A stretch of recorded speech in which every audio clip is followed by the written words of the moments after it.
Glory to God. கர்த்தர் தாமே இந்த காலை வேளையிலே உங்களை ஆசீர்வதிப்பாராக.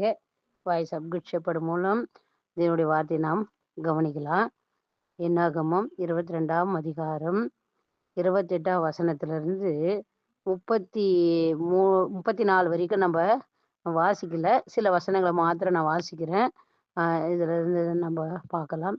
உடனே 28ஆம் வசனத்துல, உடனே கர்த்தர் கழுதியின் வாயை திறந்தார். அது பிலேயாமை பார்த்து, நீ என்னை இப்போது 3 தரம் அடிக்கும்படி நான் உமக்கு என்ன செய்தேன் என்றது.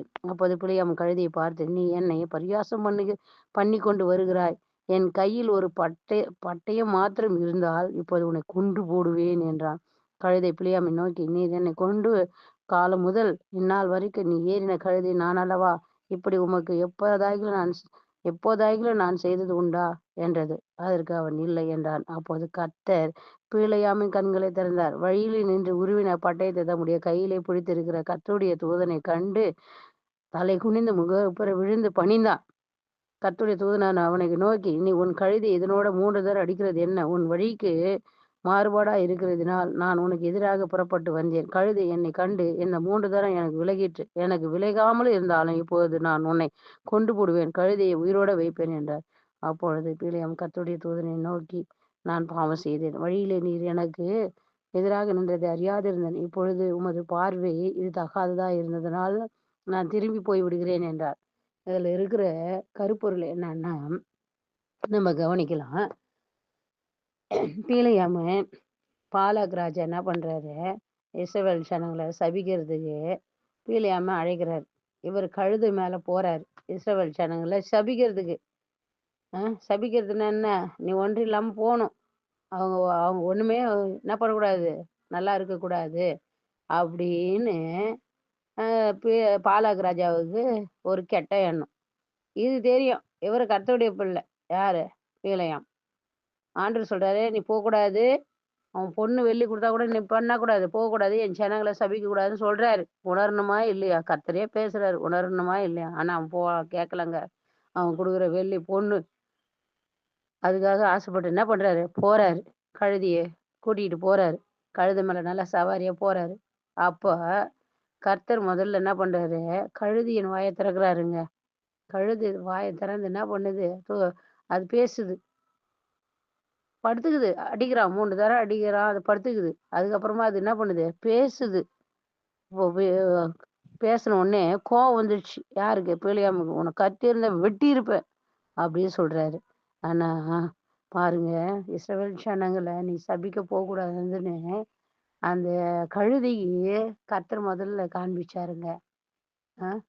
இன்னைக்கு அதை வச்சு அது வாயை திறந்து பேசின பிறகு நான் எத்தனை முறை உனக்கு உதவி செஞ்சிருக்கிறேன், என்னை இப்படிலாம் செய்யலாமா? கர்த்தர் தான் என்னை போகாதபடிக்கு என் கண்களை திறந்தாரு, வாயை திறந்தாருன்னு சொல்லுது.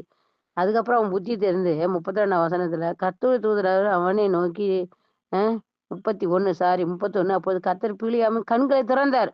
வயல் என்று உருவின பட்டயத்தை தம்முடைய கைகளிலே பிடித்திருக்கிற கர்த்தருடைய தூதனை கண்டு தலை குனிந்து முகப்புறம் விழுந்து பணிந்தானா பாருங்க.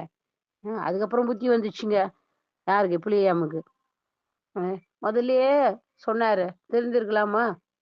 கழுதி அடி அடி நடிக்கிறது. இன்னைக்கு நீ கூட பாருங்க, ஆண்டவர்கிட்ட என்ன பண்ணணும், இப்படிலாம் என்ன பண்ணாதீங்க.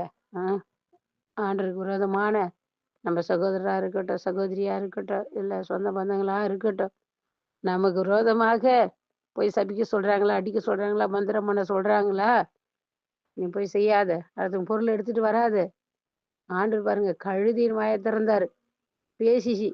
போகக்கூடாது, என் ஜனங்களை நீ என்ன பண்ணக்கூடாது, சபிக்க போகக்கூடாது, அவங்களை ஆசீர்வதிக்கிறது தவிர வேற ஒண்ணும் செய்யக்கூடாதுன்னு சொல்றாரு. இன்னைக்கு மீனை கொண்டு பேசுவாரு, கழுதியை கொண்டு பேசுவாரு, பறவை கொண்டு பேசுவாரு, மனம் திரும்புற வரைக்கும் பேசுவாரு. மனம் திரும்பிட்டு அவனை விட்டுடுவாரு. பிறகு அவன் மனம் திரும்புறான் பாருங்க, எப்பா நீ இவ்வளோ கோடி செல்வம் கொடுத்தாலும் நான் வரமாட்டேன், என் ஜனங்களை ஆசீர்வதிக்கு தான் வருவன, சபிக்க வரமாட்டேன் முடியாராம். இன்னைக்கு நீ பயந்துகிட்டு இருக்கிறியா? உன்னை சுற்றி இருக்கிறவங்க, உங்க சொந்த பந்தாங்க என்ன அழிக்கிறாங்க, நான் இப்படிதான் வாழ்த்து நினைக்கிறியா? பயப்படாத.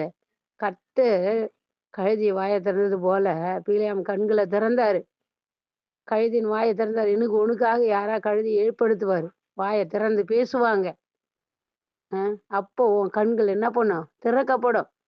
உனக்கு விரோதமா எத்தனை பேர் எழும்பினாலும் அது வாய்க்காதே போகும்.